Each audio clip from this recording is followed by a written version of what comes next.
No one survived being a nanny to the puppies, but with me they fell asleep immediately. The forest was alive, not in the way trees sway with the wind or rivers sing their songs, but in a quiet, knowing way. Shadows moved like they had thoughts of their own. Leaves whispered secrets that only the brave or foolish could hear. At the heart of this forest lay a palace, old and towering, with stone walls darkened by time and ivy creeping like silent fingers. The people of the kingdom called it the Shadow Palace, and few dared enter. Lyra walked along the twisting path that led to the palace. She moved with a calm confidence, though her heart beat with anticipation. She had heard the stories of the cursed children, the puppies of the queen. No one had ever survived caring for them. They were said to be wild, untamable, and full of dark magic. Those who tried either ran away or, worse, were never seen again. Yet Lyra felt no fear. She was not like others. From a young age, she had felt a strange connection to restless spirits, creatures, and beings that others could not understand. She could calm them, soothe them, and sometimes even understand their silent words. Perhaps that was why she had been sent here. Perhaps that was why she had come. As she reached the gates of the palace, they creaked open slowly as if welcoming her. The guards, tall and stern, eyed her suspiciously. "Who comes to the Shadow Palace?" one demanded. "I am Lyra," she replied softly, yet firmly. "I have been sent to care for the children." The guards exchanged uneasy glances. "No one survives that task," one said. "They say the children are cursed and their fury cannot be tamed." Lyra nodded, her calm voice unshaken. "I understand, but I will try." They stepped aside. She walked into the palace courtyard, where the air smelled of damp stone and forgotten memories. Shadows stretched across the walls like long, black fingers. The silence was heavy, broken only by the faint rustling of leaves outside. The queen met her in the grand hall, her presence as commanding as the rumors had described. She was tall, draped in dark velvet, her hair like strands of midnight and her eyes sharp as broken glass. The queen's gaze pierced Lyra's, searching for weakness. "These children are not ordinary," the queen said. Her voice was calm but carried an edge that made Lyra's skin tingle. "They are cursed. No one has been able to care for them. Do you truly think you can succeed where all others have failed?" Lyra bowed respectfully. "I do not know if I can, but I will try." The queen studied her for a long moment, then nodded once. "Very well, follow me." They walked through long corridors lined with portraits of past kings and queens. The air felt thick with history, as though the walls themselves remembered the pain and sorrow of generations. Finally, they reached a small chamber at the end of a hallway. The door was carved with strange symbols, glowing faintly in the dim light. Inside, a small group of children played, but they were not ordinary children. Their eyes glimmered with strange light, their movements were quick and unpredictable. Some had small, almost animal-like features, and they growled or whimpered when strangers approached. The palace staff kept their distance, fearful of being attacked or cursed.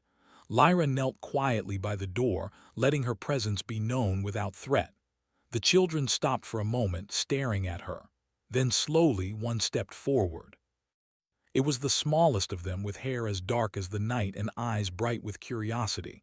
He tilted his head, studying her carefully. Lyra smiled softly. "Hello," she said. "My name is Lyra. I've come to be your friend." The child paused, then slowly approached. He sniffed at her hand, then nuzzled it gently. Lyra felt a strange warmth in her chest, as though the child's trust had awakened something deep inside her. One by one, the other children approached, their wariness slowly fading. For the first time, the room was filled with quiet laughter and soft murmurs.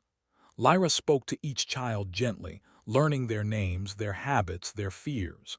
And as she did, she felt the shadows in the room soften, the tension lifting.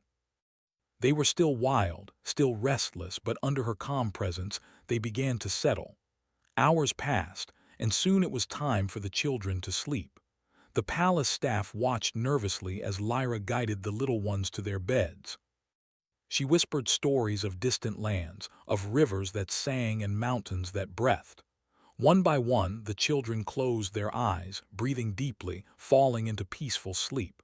The staff gasped. None had ever seen this happen. No one had ever succeeded in calming them. The queen herself looked astonished, though she tried to hide it. Lyra sat quietly in the corner of the room, watching over the children. She felt a strange presence behind her and turned slowly. In the shadows, a figure stepped forward. He was tall, with dark hair and eyes that seemed to hold both fire and shadow. "I am Kale," he said, his voice low and measured. "Prince Kale." Lyra's heart skipped a beat.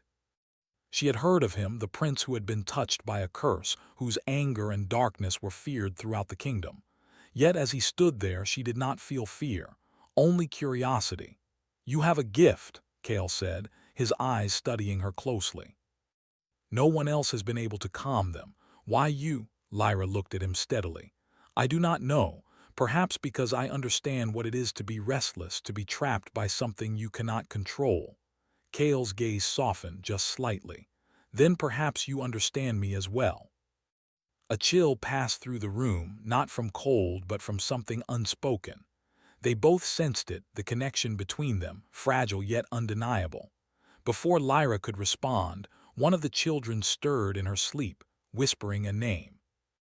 Kale's eyes narrowed and Lyra felt a shiver run down her spine. The child's voice was faint, yet it carried a weight of recognition, as if calling to something long buried.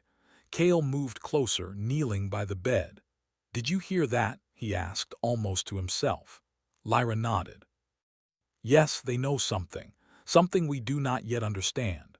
The prince looked at her, and for a moment the palace walls seemed to vanish. Two souls, both marked by strange destinies, recognized a kindred spirit in the other. There was fear, yes, but also a strange comfort. A sense that perhaps together they could face what no one else could.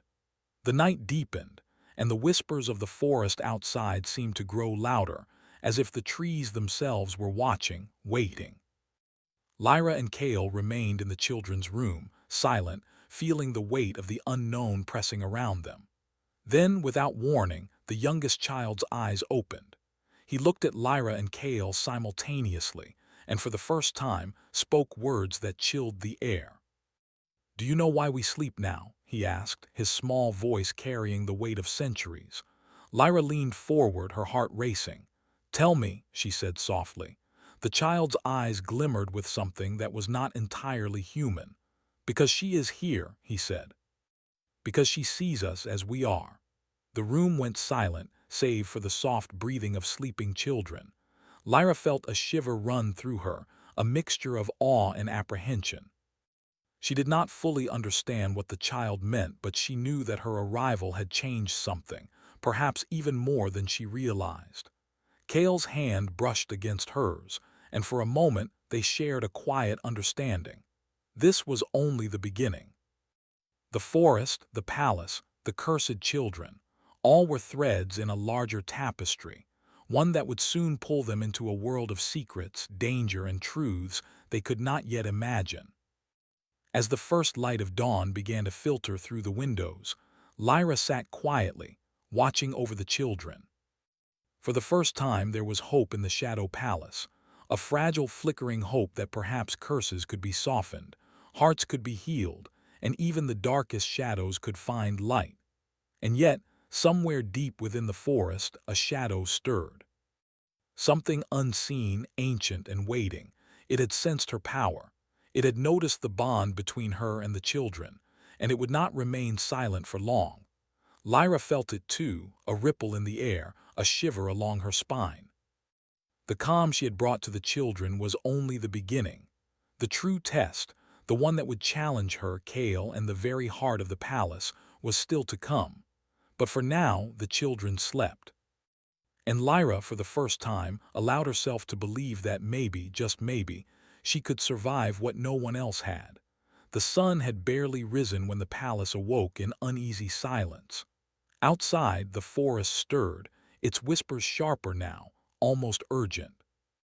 Inside, the halls of the Shadow Palace echoed with quiet footsteps. Lyra moved carefully, her senses alert. She had spent the night watching over the children, and though they slept peacefully, she could feel an invisible tension threading through the walls. Cale appeared silently, leaning against the doorframe of the children's room. His dark eyes, usually so guarded, softened as he looked at Lyra.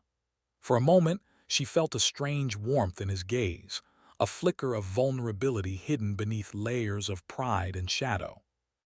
"You handled them well," Cale said quietly, his voice almost hesitant.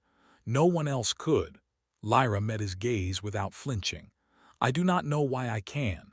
Perhaps I have always understood what it means to be restless." Cale's expression shifted. It was rare to see him speak with such openness, even to someone he trusted. "Restless," he repeated thoughtfully. "That is exactly what they are and what I am. Perhaps that is why they responded to you." Lyra looked at him carefully, sensing the truth behind his words. There was a darkness within Cale, a shadow that clung to him like a second skin. And yet he was not cruel. He was trapped just as the children were, and like them, he had been waiting for someone who could understand. "I do not know if I can save them," Lyra admitted softly.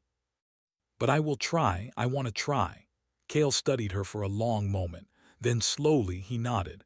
"Perhaps we can try together." The prince led her through the palace halls, showing her the places where the curse had left its mark. Portraits of long-dead queens stared down from the walls, their eyes seeming to follow their every step. Tapestries depicted battles, feasts, and celebrations, but Lyra noticed something else. Small, hidden details of sorrow, of despair, woven into the fabric. It was as if the palace itself remembered every tragedy. "They have always been cursed," Cale said, his voice low. "The children are not truly children, at least not in the ordinary sense. They carry the remnants of spirits bound to this place long before I was born. The queen before my mother, she tried to control them. She failed. So did my father, and now it is my burden." Lyra listened quietly, absorbing his words. She had known the children were different, but she had not realized the depth of their suffering. Their restlessness was not mere mischief or fear, it was pain carried across generations. "Why have you not tried to break it yourself?" she asked gently. Cale's eyes darkened. "I have, countless times, but the curse feeds on anger, fear, and mistrust. I tried force. I tried intimidation, I even tried kindness. Nothing worked, and each failure strengthened the curse." Lyra reached out, placing a hand lightly on his arm. The contact was simple, but it seemed to ground both of them. "Perhaps it is not about force," she said. "Perhaps it is about understanding, about seeing them as they are, not as the curse says they should be." Cale looked at her, his expression unreadable. Then, after a long pause, he spoke. "Then perhaps you understand me as well." Her heart skipped a beat. There was no hint of mockery in his words, no challenge, only truth. Lyra felt a strange pull, a connection she could not explain. Two souls, both marked by restless shadows, recognizing each other in silence. As they walked through the palace corridors, a sudden noise drew their attention. It came from the courtyard below, a faint, high-pitched cry like a mixture of laughter and sorrow. Lyra's instincts sharpened immediately. "They are awake," she said softly. "Something has disturbed them." Cale nodded, moving beside her with a predator's grace. Together, they descended the grand staircase, their footsteps echoing in the stone halls. In the courtyard, a small group of the children had gathered near the fountain. Their eyes glimmered unnaturally and their movements were strange, synchronized yet unpredictable. Lyra stepped forward, her voice calm but firm. "Hello, it's time to come inside." The children paused, staring at her. One of the older ones, a boy with silver-streaked hair, stepped forward.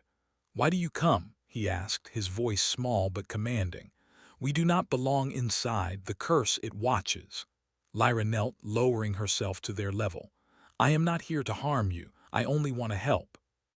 The curse does not control us if we face it together." The children whispered among themselves, their voices soft and strange. Then slowly, they moved toward her. It was as if her calm presence acted like a magnet, drawing them from fear and unrest into a fragile trust. Cale watched silently, his expression conflicted. He had never seen anyone approach the children like this, never with such ease and certainty. And yet, a part of him feared what this bond might mean, not just for the children but for himself. "What is your name?" Lyra asked the silver-haired boy. "Iran," he replied. "Iran," she repeated softly, letting the sound of his name flow through her. "You are safe here. We will not let the curse hurt you."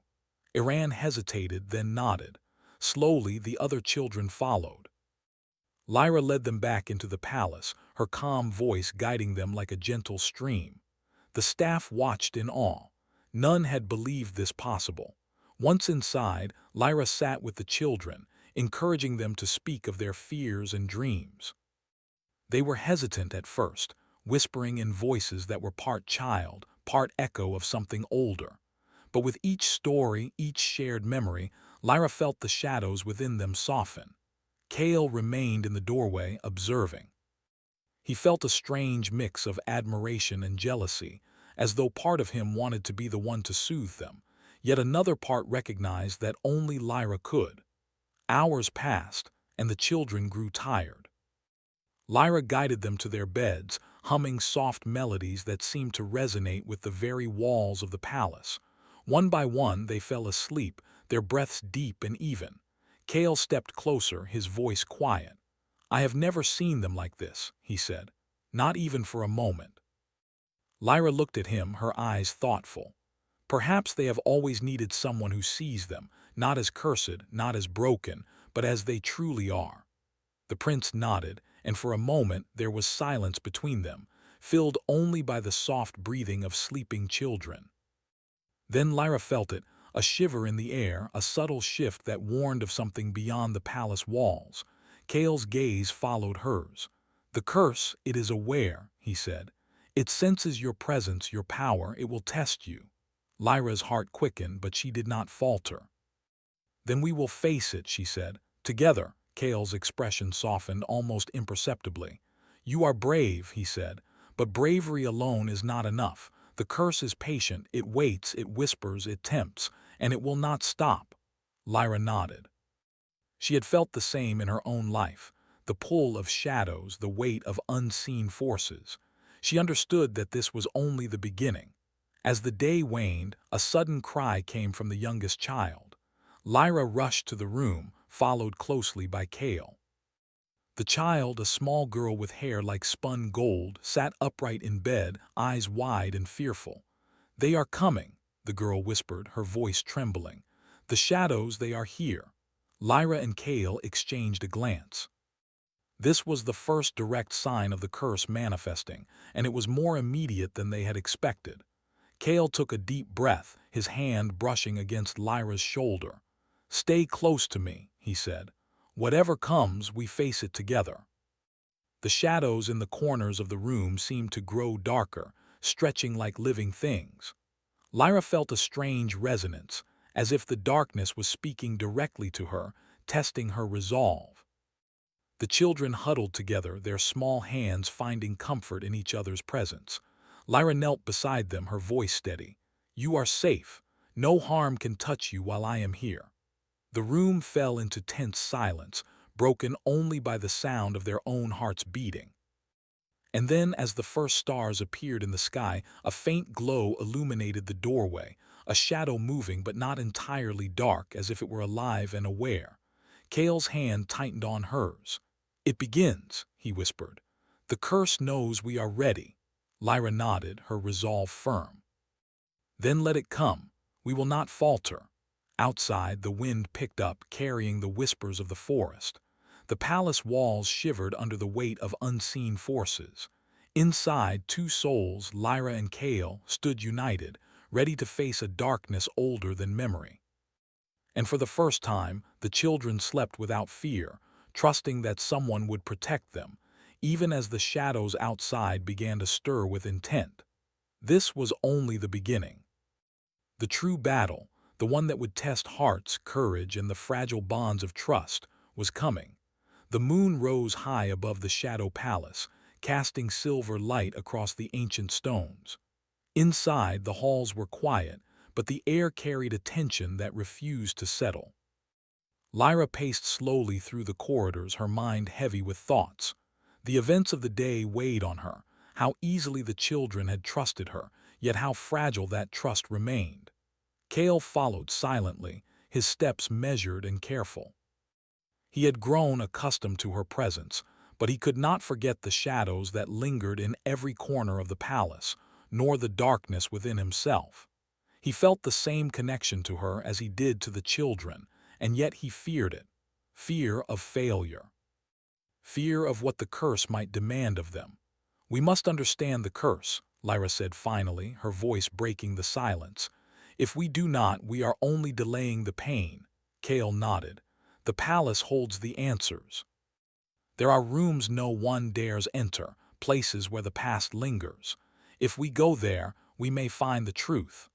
They moved through the twisting corridors, deeper than any servant or prince had dared to go before. The walls became older, darker, as if they carried centuries of sorrow in their stones. Portraits of long-dead royals lined the hallways, their eyes watching silently, whispering stories that no one had listened to for generations.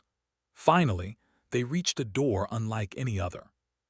Carvings of intricate symbols and ancient runes covered it, glowing faintly in the moonlight. Lyra reached out and touched the surface. A shiver ran through her, and she felt the energy of the palace hum beneath her fingers. Cale placed his hand over hers. "The curse knows us here. It will test our hearts. Be careful." Lyra nodded, and together they pushed the door open. Inside, the room was vast and circular, lit by candles that burned without flame. Shadows danced along the walls, moving as if alive. In the center of the room lay a circle of stones, etched with strange symbols that pulsed faintly. Lyra stepped forward, feeling the energy thrumming beneath her feet.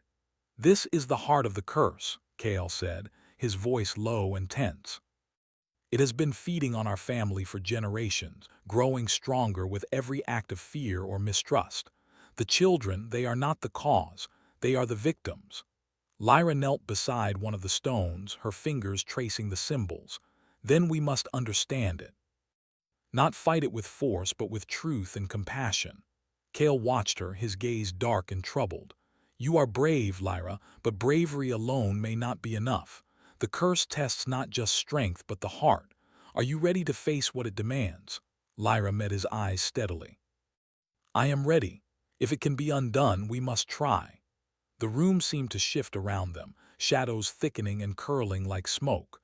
Whispers filled the air, voices of the past, echoing memories of sorrow, betrayal, and anger.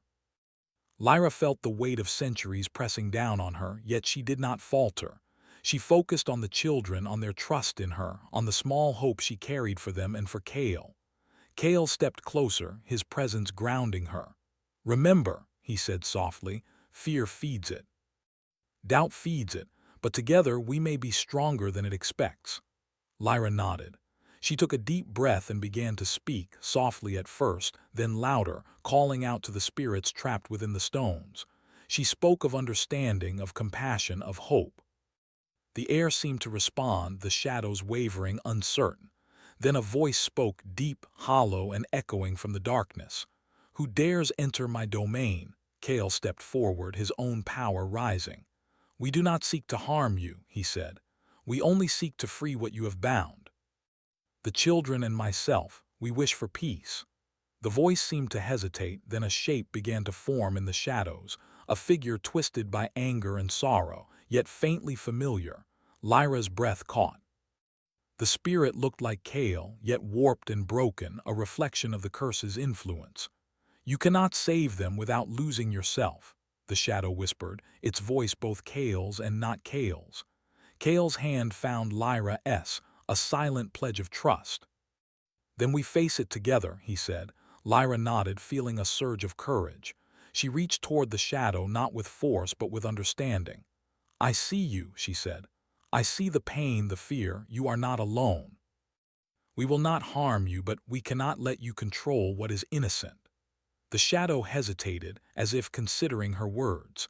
Then it lunged, not with violence but with overwhelming sorrow, seeking to engulf them both. Lyra and Cale held their ground, focusing on the connection they shared with each other and the children. Light began to form around Lyra's hands, faint at first, then stronger, shining like a beacon in the darkness. The shadow shrieked, resisting, but the light did not falter. Cale joined her, his own power mingling with hers. Together they became a force neither fully understood, yet instinctively knew how to wield.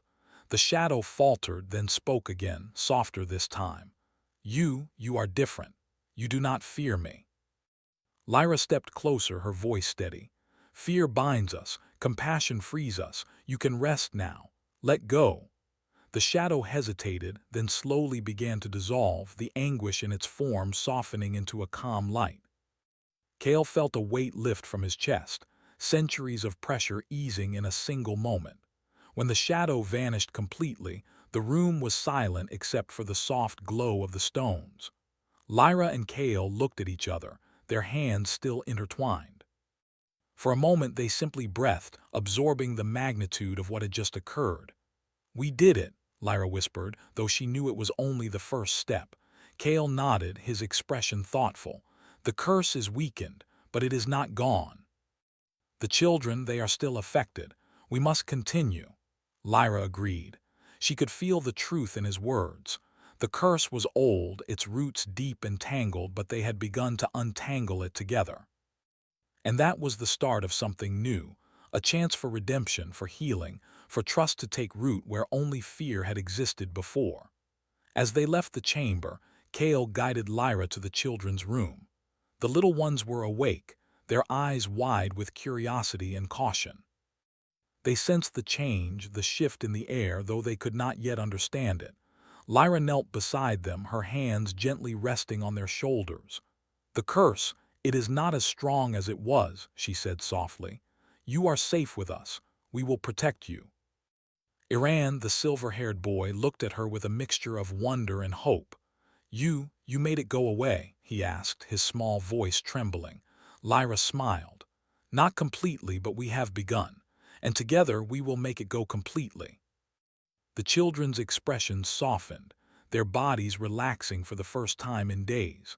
Lyra felt a deep warmth in her chest, a sense of purpose that went beyond anything she had known before.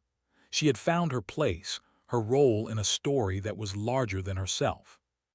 Cale watched from the doorway, a faint smile on his lips. He had never imagined that someone could reach not only the children but also the shadows within him. Lyra's presence was a light in the darkness he had carried for so long. "Thank you," he said quietly, though he knew she had already heard the gratitude in his eyes. Lyra looked up at him, her gaze steady. "We are only beginning. The curse, it will not rest quietly, but we are stronger together." Cale stepped closer, his hand brushing hers once more. "Then we face it together," he said again. This time there was no doubt, no hesitation, just a promise solid and unbroken. The night deepened, and the shadows outside the windows seemed to linger, watching, testing, waiting. But inside the palace a new energy hummed, a quiet defiance, a fragile hope. Lyra and Cale sat among the children, feeling the weight of the past and the promise of the future. Then, from the corner of the room, a faint whisper drifted, almost imperceptible. Lyra turned her head, heart quickening. The whisper was a single word carried on the wind, chilling and urgent. "Beware!" The children shivered, huddling closer together. Cale's hand found Lyra's once more. "It knows we are here," he said, "and it will not give up easily." Lyra nodded, determination hardening within her. "Then we will not give up either. We face it and we will succeed." Outside, the forest stirred again. Shadows shifted, ancient eyes watched from the darkness. But inside, the palace held a fragile light, a bond between two souls, and a hope that even the deepest curse could be challenged if faced together. The night stretched on, long and heavy, yet for the first time in centuries, there was a sense of possibility. Lyra and Cale had begun to unravel the threads of the curse, and with each thread they discovered not just danger but understanding, trust, and an unspoken connection that neither could deny. The shadows outside whispered their warnings, but inside the light endured. And somewhere deep in the palace, the ancient curse stirred, sensing the shift and preparing its next challenge. Lyra and Kale would face it. They had no choice. But the true test, the one that would demand their hearts, their courage, and their trust, was only just beginning. The first light of dawn touched the Shadow Palace, spilling silver across the ancient stones. The air was still, yet charged with anticipation. The shadows that had lingered for centuries seemed to hold their breath, waiting to see what would come next. Lyra stood at the center of the children's chamber, her hands clasped tightly, her heart steady despite the weight of the night. Kale appeared beside her, his presence a quiet anchor. His dark eyes scanned the room, reflecting both concern and determination. For the first time, they were not merely facing the children's curse. They were facing the full force of the ancient magic that had haunted the palace for generations. The children, though still, sensed the tension. They huddled together on their beds, eyes wide and trusting, looking to Lyra and Kale for guidance. Each child carried the echoes of the past, shadows that had been whispered to them long before they had any understanding. But Lyra's calm presence, combined with Kale's steadfast support, gave them a fragile sense of safety. Lyra took a deep breath. "This is it," she said softly, her voice carrying a weight of authority tempered with compassion. "The curse is aware of us now. It knows we are here and it will test everything we have learned, but we are not alone, we face it together." Kale nodded, his hand brushing hers. "I am ready," he said quietly. "Whatever comes, we face it together." As if in response, the shadows in the room deepened. They swirled along the walls, twisting and curling like smoke. Whispers filled the chamber, low and urgent, voices from the past, calling out with frustration and sorrow. Lyra's gaze softened as she stepped forward, extending her hands toward the shadows. "I see you," she said. "I see your pain, your anger, your fear, but this is not the way. You do not belong in fear. You do not belong in suffering. Let go of what binds you." The shadows paused as though listening. Then, from the far corner of the room, a figure began to take form. It was Kale, yet not Kale. The same twisted reflection of himself they had encountered before. His eyes glowed faintly, dark and sorrowful, but the expression mirrored the anguish of the curse itself. "You cannot release them," the shadow whispered, its voice both Kale's and alien. "Not without paying the price, not without losing yourself." Kale stepped forward, unwavering. "Then we will not do this alone," he said firmly. "We are together. We are stronger than you believe." Lyra moved beside him, feeling the bond between them strengthen, a force that defied fear. "We are not afraid," she said. "We will not be broken. Not now, not ever." The shadow recoiled, struggling against the light that seemed to radiate from Lyra and Kale. It surged forward, a wave of dark energy, but they held their ground. Lyra's voice rose in a calm, steady rhythm, calling out to the spirits trapped within the curse. "You are not alone. You are not forgotten. Let the past rest. Let the light return to you." The children stirred, sensing the change. Their small hands reached out toward Lyra, seeking comfort and reassurance. Lyra knelt among them, her presence a beacon of safety. Kale joined her, placing his hand over hers, their unity amplifying the strength of their resolve. The shadow howled, a sound of anguish that reverberated through the palace. Yet the light did not falter. Instead, it grew, spreading through the room, touching every corner, every stone, every lingering echo of pain. Lyra felt the weight of centuries pressing down, but she did not waver. She spoke, not with anger, not with fear, but with understanding. "You are not the curse," she said. "The curse is only a shadow of what has been lost. You are part of something greater. You can be free." The twisted reflection of Kale faltered, its form shivering under the intensity of her words. Kale stepped closer, his own voice joining hers. "Let go. We do not wish you harm. We only seek peace for the children, for the palace, for ourselves." For a moment the room was still. Then slowly, the shadow began to dissolve. The twisted figure of Kale's reflection softened, its darkness fading into a warm light that spread across the chamber. The shadows that had clung to the children lifted, unraveling centuries of sorrow and fear. Lyra and Kale watched as the glow filled the room, reaching into every corner, touching the children, the walls, the very air itself. The curse was breaking, releasing its hold on the innocent, transforming anguish into calm. Iran, the silver-haired boy, blinked in wonder. It's gone," he whispered. Lyra knelt beside him, smiling softly. "Not completely," she said, "but it is much weaker now. You are safe." One by one, the other children stirred, their expressions shifting from fear to curiosity, then to relief.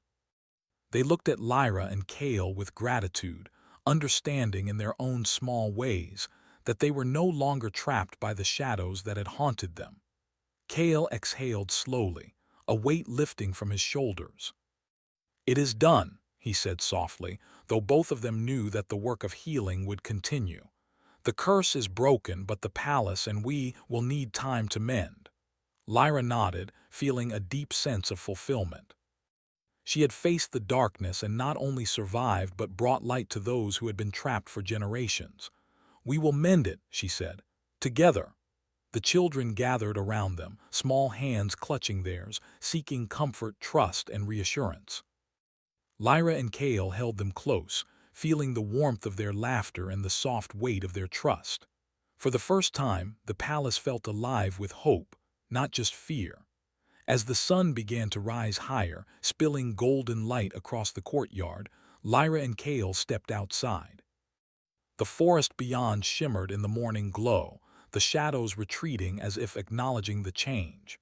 Birds sang in the trees, and the air carried the scent of new beginnings. Kale looked at Lyra, his expression softened by something deeper than words. "I never imagined this," he said quietly. "That someone could reach not just the children but also me." Lyra smiled, her eyes meeting his. "You were never unreachable. You only needed someone who would see you as you truly are, not the curse, not the shadows, but yourself." A gentle breeze stirred, carrying whispers from the forest. Lyra felt the connection, the presence of all that had been released, all that had been freed. The palace was alive with light, the children safe, and the shadows, for now, held at bay. Kale took her hand, their fingers intertwining naturally. "Then we face the future together," he said. "Whatever comes, we face it together." Lyra nodded, feeling a profound sense of peace. "Yes," she said, "together." The children played nearby, their laughter light and free, echoing through the courtyard. Lyra and Kale watched them, a quiet joy settling between them. The curse that had once defined their lives was no longer a threat. It had become a story of endurance, courage, and understanding. Yet, even in this moment of peace, Lyra could feel a subtle stir in the forest, a reminder that magic, like life, was never truly still. Shadows might return, challenges might rise, but the bond they had formed, the courage they had discovered, and the trust they had built would endure. Kale looked at Lyra once more, a smile touching his lips. "We have won today," he said. "And yet I know the world still has many shadows, but with you I feel we can face anything." Lyra returned his smile, a quiet warmth in her heart. "Then let us face them," she said. "Not as prince and caretaker, not as guardian and child, but as equals, together." The sun climbed higher, bathing the shadow palace in golden light. The children's laughter rang through the halls, pure and unburdened. Lyra and Kale walked among them, their presence calm and protective, yet free of fear.